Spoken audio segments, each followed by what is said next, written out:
Instead, you got this. You got this graph.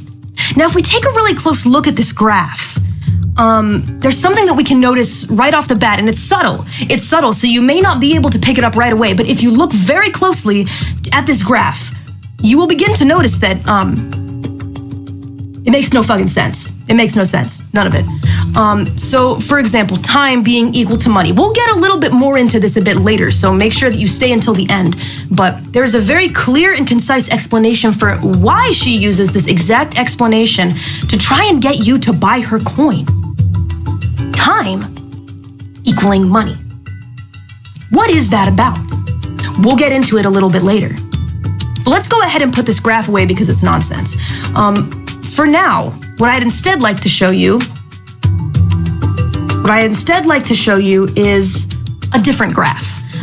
So, in the first place, KRONII is very, very good at covering her tracks, okay?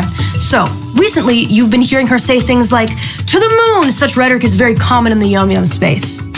She's been saying, "To the moon, it's gonna go to the moon." However, if you listen very closely, you may begin to notice that instead of "to the moon," what she's saying sounds a little bit closer to